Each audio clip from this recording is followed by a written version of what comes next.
High viewers, doctors kitchen and blogs এর আজকের পর্বে আপনাদের সবাইকে স্বাগত জানাচ্ছি। আপনাদের সাথে আছে আমি অধ্যাপক ডক্টর নাজনীন নাহার, ক্যান্সার রোগ নির্ণয় বিশেষজ্ঞ। বন্ধুরা, আশা করি আপনারা সবাই খুব খুব ভালো আছেন। বন্ধুরা, আম্মা এসেছে অবশেষে আমার বাসায়, কিন্তু আজকে এত টায়ার্ড, মানে রাস্তায় অনেক জ্যাম ছিল। ভোর 5টার দিকে পৌঁছানোর কথা, বাসায় এসেছে প্রায় 9টার সময়। অনেক টায়ার্ড, তো থেকে থেকে ঘুমিয়ে পড়ছে। আর যেহেতু আম্মার সাথে এসেছে, আম্মা কয় বস্তা নিয়ে আসছিল এটা নবীধান ভালো করে জোরে কথা বল। কয় বস্তা নিয়ে আসছিল টোটাল? বল, জোরে বল। বস্তা। হ্যাঁ, 5টা বস্তা। আর বালতি? বালতি একটা। তাহলে মোটামুটি মানে আমার একেবারে কমন স্পেস ভরে গিয়েছিল আম্মার জিনিসপত্রে।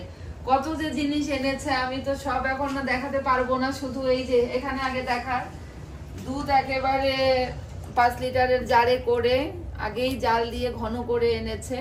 সেটা দিয়ে আমি একটা কিছু ফ্রেশ করে ফেলবো, যে ফ্রিজে রাখতে দিলাম না। আর এইটা দেখুন বন্ধুরা, এইটা আম্মা নিয়ে এসেছে। এটা কত বড় দেখেন, মানে আমার কাছে তো হলো দেখালাম, আর আম্মা এইটা 30 টাকা দিয়ে আমাদের লোকাল বাজার থেকে কিনে এনেছে। ওজন 3 কেজি কমপক্ষে হবে। এটা আমি জানি না যে এটা দিয়ে কি রেসিপি আম্মা করবে, কালকে নাকি করবে। কয়েকদিন মোটামুটি আমার মায়ের রেসিপি যদি পারি দেখাবো। মানে আমি তো বাসায় আসতে আসতে দেখা যাচ্ছে যে দেরি হয়ে যায়। এখানে বন্ধুরা এই জিনিসটা ভালো করে একটু দেখাই। এটা হচ্ছে একটা গ্রেইন, এটাকে বলে খুসখুস গ্রেইন, মানে কাউনের মতন অনেকটা, কিন্তু এটা কিন্তু চাল টাইপের। তো আমি একটা মনে মনে প্ল্যান করলাম যে আমি দেখি যে এটা দিয়ে একটু এই পায়েস জাতীয় কিছু রান্না করা যায় কিনা, পরিচ যেটাকে বলে, অথবা একটু ফিন্নি টাইপের। তো এটা আমি প্রথমে ধুয়ে পানিটাকে ঝরাবো। বন্ধুরা, আম্মা হচ্ছে এই যে স্পেশাল আলু এনেছে। এগুলো আমাদের এলাকার, মানে এটা আলুগুলো যে কি মজা। এই সাইজের আলু কিন্তু অনেক আপনারা বাজারে দেখবেন, কিন্তু এইটা যে কি টেস্ট, এটার যে কি টেক্সচার, মানে ঠিক এই আলুটা পাওয়া যায় না বাজারে। বাজারে যেগুলো পাওয়া যায় এগুলো একটু কটকটে টাইপের হয়, একটু হার্ড হয়, শক্ত হয়। এটা যেমনই মিষ্টি টাইপের লাগবে তেমনই মানে সফট, বলে বোঝাতে পারবো না। বন্ধুরা, আমরা স্পেশাল টেন্ডার দিয়ে নিয়ে আসি সবসময়, আম্মা এই আলু আমাদেরকে দেয়। কবুতর এনেছে, পরিষ্কার করে নিয়ে আসছে গোটা গোটা কবুতর, ওটা রান্না করা হবে। তারপরে পাটিসাপটা পিঠা বানিয়ে এনেছে, দুধ পুলি বানিয়ে এনেছে। আমার জন্য তেল পিঠা, যেহেতু আমি পছন্দ করি, তার পুয়া পিঠাটা মানে কোনো 2 নম্বরই রেসিপি না, একদম অথেন্টিক আমার রেসিপি। আম্মা একদম মানে আঠাটা চালের গুঁড়িটা মেখে নিয়ে আসছে, আমাকে সন্ধ্যায় ভেজে খাইয়েছে। তখন আর ভিডিও করতে পারিনি, যদি পারি ভিডিও করতে আপনাদেরকে দেখাবো। তো এখানে দেখা আলুটা সরাই ফেললো বিজান। এখানে আমি একটু গুঁড়া দুধ দিয়ে দিচ্ছি বন্ধুরা, আমি একটু ঘন করে করব। আম্মা ডেজার্ট পছন্দ করে, এসেই আমার সুজির হালুয়া খেয়েছে, খুব প্রশংসা করলো যে মা অনেক মজা লাগছে।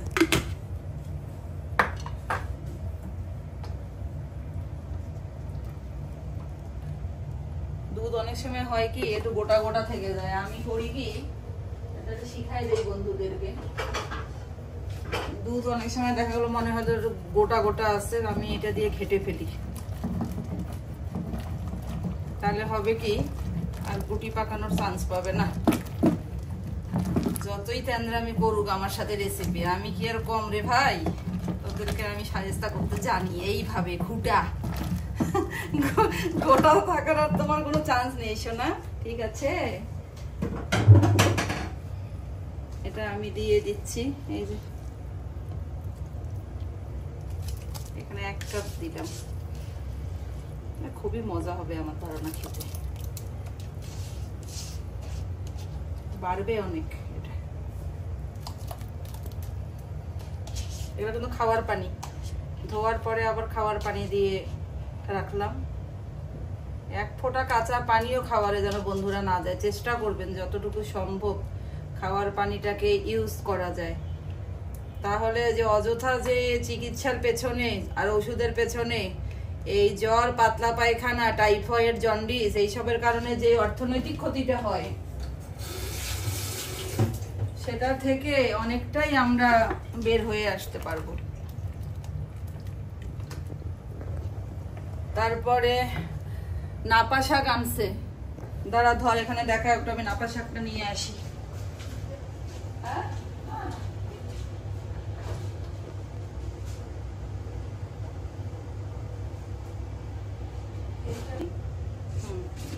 এই যে দেখুন নাপা শাক, ভালো করে দেখা।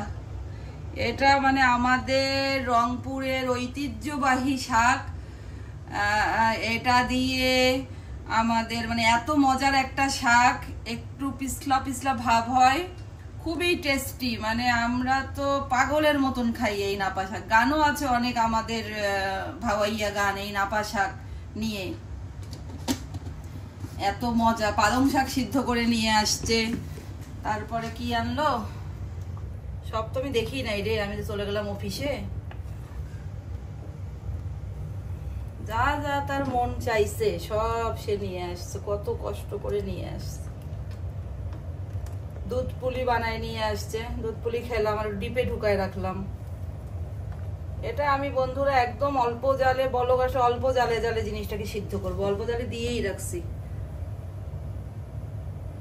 করিস না। যাই হোক বন্ধুরা, এই গ্রেইনটা যে আমি দেখালাম এটার একটা কাহিনী বলি। এটা হচ্ছে খুসখুস গ্রেইন।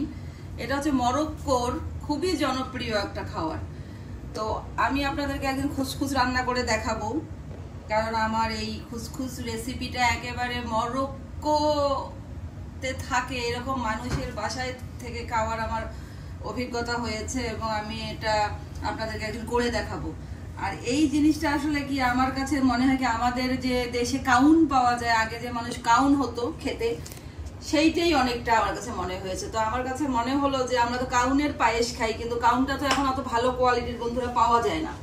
তো এখন আমি চিন্তা করলাম যে আমি দেখি খুসখুস দিয়ে আমি রান্না করে দেখি যে কেমন হয়। আমি আমার এক্সপেরিমেন্টটা একটু করে দেখি। আমার ধারণা যে এটা পুরো কাউনের মতনই লাগবে খেতে। এটা আস্তে জালে সিদ্ধ হোক। বন্ধুরা দেখুন কিভাবে কত সুন্দর করে টকবগিয়ে আমার খুসখুস গুলো ফুটছে। দানাগুলো কি সুন্দর দেখাচ্ছে। এটা খুব বেশি সিদ্ধ হতে সময় লাগবে না, আই থিঙ্ক সর্বোচ্চ 10 মিনিট। আমি এখন চিনি অ্যাড করে দিচ্ছি বন্ধুরা। এটা ঠান্ডা হলে কিছুটা সুজির মতনই এটা একটু ইয়ে হবে, আরো টানবে দুধটাকে। প্রথমে এটা 1 কাপ দিলাম চিনি, 1.5 কাপ পরিমাণ তো লাগবেই। এটা 1/3 কাপ।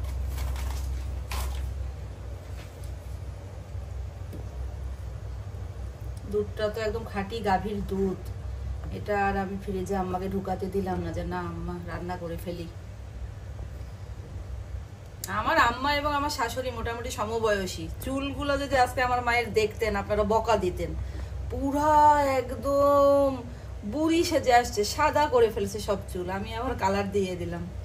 কতটা ভালো করে দিছি জানি না, একটু তাড়াহুড়া করেই দিছি, কিন্তু দিলাম। দিয়ে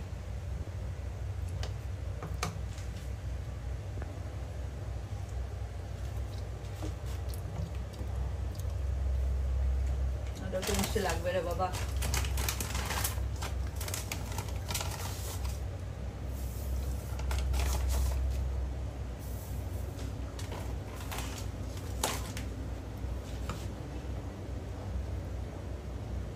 আপনাদেরকে এখানে একটা ছোট্ট টিপ শিখাই, আসলে শেখার কিছুই নাই। পায়েসে যখন আপনারা চিনিটা দিবেন, চিনিটা কিন্তু একদম আপনি যেই পরিমাণ চালটা সিদ্ধ চাচ্ছেন সেইটা হয়ে যাওয়ার পরে কিন্তু চিনি অ্যাড করতে হবে। আপনি যদি চিনিটাকে কোনোভাবে মনে করেন চিনি দেওয়ার পরে আমি আরেকটু সিদ্ধ করব, সিদ্ধ কিন্তু হবে না বন্ধুরা। আমি দেখেছি আমার অভিজ্ঞতায় যে সেটা আর সিদ্ধ হতে চায় না। সিদ্ধটা পুরোপুরি আপনি আগে শিওর হবেন যে কতটুকু সিদ্ধ চান, আপনি তারপরে চিনি অ্যাড করবেন। মিষ্টিটা একটু দেখে নিন। এটাই হবে বন্ধুরা। আমার রান্নাটা মোটামুটি কমপ্লিট। আমি এখানে কিশমিশ দিয়ে দিয়েছি কিছুটা। এটা ঠান্ডা হলে এটার কনসিস্টেন্সিটা বা ঘনত্বটা বা গাঢ়ত্বটা আপনাদেরকে আমি দেখাবো। আপনাদের ভাইয়া নিউজ 24-এর টক শোতে আছে। এই যে কথা শোনা যাচ্ছে আমি দেখছিলাম আর ফাঁকে ফাঁকে এসে রান্না করছিলাম। আদম যে কোথায় হাওয়া হয়ে গেল আমি জানি না, আমি নিজেই ভিডিও চালিয়ে যাচ্ছি। এখানে আপাতত বন্ধ করছি, আজকে একটা পরীক্ষা নেওয়া হবে আমার মা এবং আমার হাজবেন্ড অর্থাৎ আপনাদের ভাইয়ার, যেটা আমি কিসের পায়েস রান্না করেছি। তো তখন এই পরীক্ষাটা নিয়ে পরীক্ষার রেজাল্ট সহ ভিডিওটা শেষ করব। এই যে আমার আম্মা, হাই বলো আম্মা তুমি আমার বন্ধুদেরকে হাত তুলে হাই। আম্মা খুবই টায়ার্ড, বললাম না এত দীর্ঘক্ষণ জার্নি করে এসে। যাই হোক, আম্মার আনা দুধ দিয়ে আমি যে এই ডেজার্টটা বানালাম, বলেছিলাম যে পরীক্ষা নেওয়া হবে। নেন হাসান তারিক চৌধুরী, আম্মাকে আগে দেই। হ্যাঁ আম্মাকে দেন, দেখেন যে এটা কি জিনিসটা, এটাই পরীক্ষা যে কি রান্না করেছে আমি, সেইটা খেয়ে বলেন, সেটা বলতে পারলে পাস।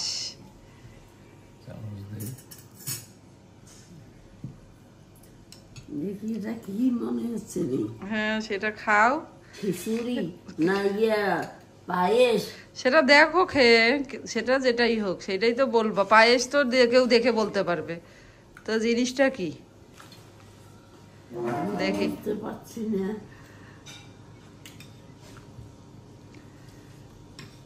এইটা আমার মনে হচ্ছে যে আইদার খুসখুস। এটা আপনি কিভাবে জানতে পারলেন? এটা তো আপনার পারার কোনো কথা না। তাহলে কোনোদিন আমি আলোচনা করছিলাম যে এটা করব? না না না না, এটা দেখে টেস্টের সাথে আমি পরিচিত। সেটা ঠিক আছে, খুসখুস তো আমরা আগে অনেক খেয়েছি, এর ফলে আমরা তো জানি যে এই ওই বয়মটা তো তোর আর পারবি না। অসাধারণ খুসখুস দিয়ে যে এত সুন্দর আমি হতে পারে আমি নিজেও জানি না। আমি আজকে হঠাৎ মনে হলো যে কাউনার এটা তো কাছাকাছি, আমি একদিন মনে করছিলাম যে ভাইয়া আসলে আমি এইটার পায়েস রান্না করে খাওয়াবো। হ্যাঁ কাউনের মতনই একটু, এই যে একটু মানে খসখসে খসখসে হয়, আর এটা সফট। আপনি বল আম্মা কেমন লাগতেছে? খুবই মজা মুখের মধ্যে লাগছে।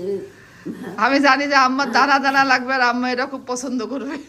এবং এটা ওই যে মরক্কানদের খাবার, এটা মরক্কানরা অরিজিনাল খুসখুস রেসিপিটাই একদিন আমি দেখাবো চিন্তা করছি, কিন্তু খুসখুস দিয়ে যে এত সুন্দর ক্ষীর বা পায়েস হয় আমি জানতাম না। আমি নিজের প্ল্যান করে করলাম। এই যে এটা একটু দেখান, এই যে আম্মাকে দেখান, এই যে এই সেই খুসখুস, এই যে আম্মা কাউনের মতো কিন্তু কেরাই কাম অরিজিনাল খুসখুসটা। খাবি? হ্যাঁ তো কেমন হয়েছে আম্মা বলো, 10-এ কত দিবা মেয়েকে?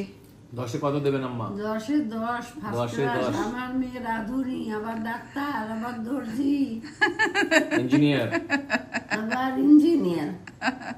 আবার অ্যাডভোকেট মহিলাও ম্যাডাম, কোনোটা কাজ বাদ নাই। আর হাসান তারিক বলেন? আমি তো 10-এ 10ই দিব, এর বাইরে তো মার্কস তো যাচ্ছে না, কিন্তু সুযোগ থাকলে 10-এ 100 দিতাম। এবং দানা দানা ভাবটা যে সফটনেসটা, এটা কিন্তু আবার বেশি যদি সিদ্ধ করে ফেলেন তাও হবে না। মিষ্টিটা তোমার ভাষাতেই বলি অপটিমাম, এবং সাথে কিশমিশের একটু ফ্লেভার। আম্মা তোমার মিষ্টি ঠিক আছে? হ্যাঁ, সেই জন্য সোহেলকে বললাম আমি, আমার ছোট জামাইকে, যে এই ঘরটা যে এত সুন্দর করে ইঞ্জিনিয়ার থাকে, ইঞ্জিনিয়ার এই জন্য বলতেছো যে আর্কিটেক্ট নাই, ওটা সমাপ্তিরে পরামর্শ দিয়ে ও নিজেই করছে। আমি কিছু কাজ করছি তো বলে, আম্মা এসে প্রথম দেখলো তাই বলছে যে কে করলো। সোহেলকে বললাম, হ্যাঁ সেটাই যে ঘটনা কি এত আর্কিটেক্ট। আপনার কি পছন্দ হয়েছে ডিজাইনটা? ও মা পাশেরটাও দেখিনি। আপনার কি পছন্দ হয়েছে? হ্যাঁ, মানে 1 নম্বরের চেয়ে বেশি 1 নম্বর বাড়ি হয়েছে। তো বন্ধুরা সবাই খুব খুব ভালো থাকুন। আমরা এই খুসখুসের ক্ষীর বা পরিজ বা এই পায়েসটা আমরা এনজয় করতে থাকি। আদম, নবীজান, তোরা এই নবীজান তুই কি বলতে চাইছিস তুই বলবি? ফাজিল আসলে কথা বলবে না, আর বলে আমি একটা কথা বলবো ভিডিওতে। আচ্ছা যেদিন বলবে শোনাবো আপনাদেরকে। এই তোরা বাটি নিয়ে আয়, ভালো করে খা। তো বন্ধুরা, আপনারা সবাই খুব খুব ভালো থাকুন, আমার মায়ের জন্য দোয়া করবেন, আল্লাহ তাআলা তাকে যেন সুস্থ রাখে এবং আমাদের সঙ্গে বেশি সময় থাকার মানসিক প্রস্তুতি যেন আমার মা অর্জন করতে পারে, এজন্য দোয়া করবেন। আর সবাই খুব খুব ভালো থাকবেন বন্ধুরা। আপনি হাত দেন সজনের ওপর সুন্দর করে। আল্লাহ হাফেজ।